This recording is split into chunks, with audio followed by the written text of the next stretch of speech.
Bonsoir tout le monde.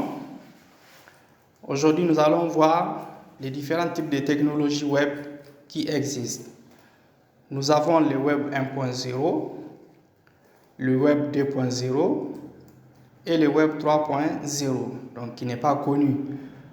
Donc, le web 1.0, c'est une technologie qui utilise, par exemple, un nom d'utilisateur et des mots de passe. Donc, par exemple, pour se connecter à un site internet.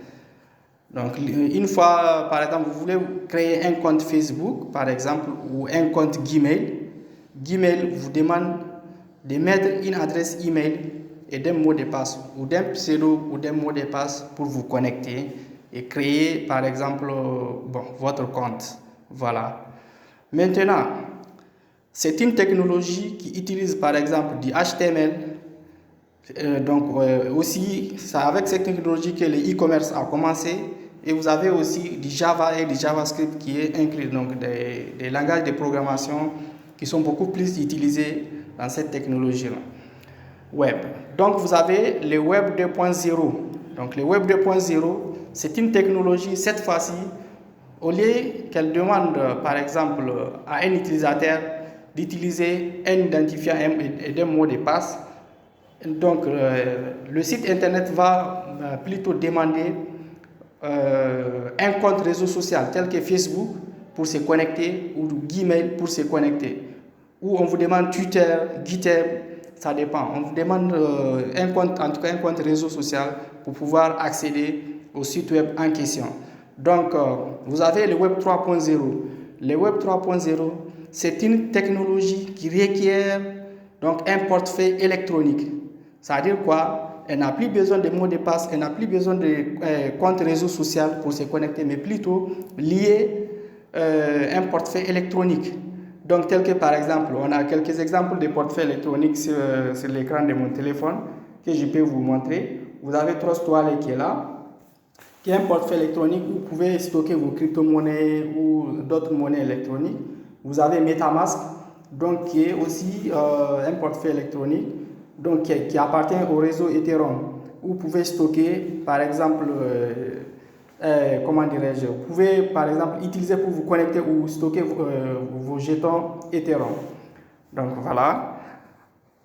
Concernant par exemple le Web 1.0, si on vient sur Facebook, nous allons venir sur Facebook à ce niveau.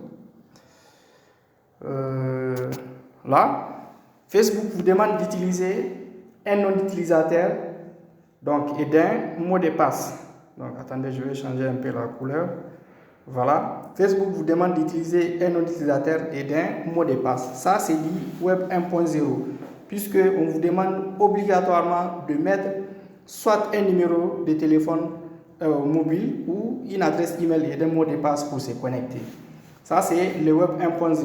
Donc, 1.0. Maintenant, vous venez au niveau de... Voilà. Vous venez au niveau de Pinterest. Par exemple, Pinterest, ici, on vous demande, soit vous mettez votre email ou votre mot de passe, ou vous utilisez votre compte Facebook, par exemple, pour vous connecter. Soit les comptes Facebook ou les comptes Gmail pour se connecter.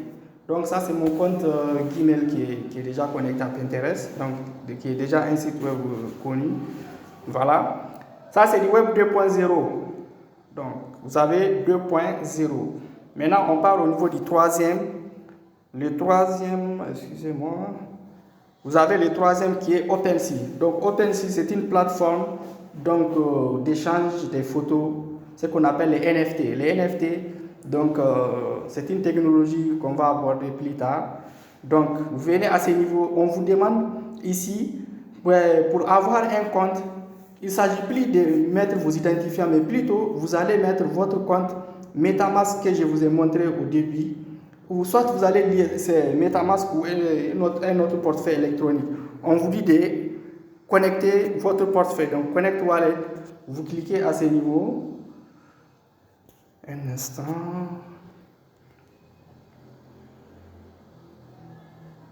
Voilà. Donc, vous cliquez sur Connect Wallet. Là, quand vous cliquez, on va vous demander, voilà, nous avons jusqu'à 4 listes de portefeuilles. Nous avons donc le premier portefeuille électronique qui est Wallet Connect. Wallet Connect, ça se trouve dans Trust Wallet. Donc, dès que vous cliquez sur ça, vous avez Trust Wallet installé. Elle va ouvrir automatiquement Trust Wallet. Vous avez MetaMask, donc, qui est le portefeuille le plus populaire. Donc, et vous avez aussi Coinbase. Coinbase aussi, c'est un portefeuille électronique. Moi, je n'ai pas ça installé sur mon téléphone. Après, vous avez Phantom. Phantom aussi, donc, qui est un portefeuille électronique. Donc, il y a d'autres options aussi que vous pouvez cliquer, donc voir. Vous avez ici Formatic, vous avez Trust, Bitski, Venly, Operatouch, Oteron, Toris, etc., etc. Donc, il y en a plusieurs autres technologies. Donc, ce sont les différents types de technologies web qui existent actuellement. Mais le Web 3.0 n'est pas connu. Beaucoup de gens ne sont pas encore au courant de l'existence de cette technologie. Donc, ils connaissent seulement le Web 1.0, donc qui vous demande vos identifiants pour vous connecter. Le Web 2.0, donc qui vous demande d'utiliser un compte réseau social tel que Gmail ou Facebook. Donc,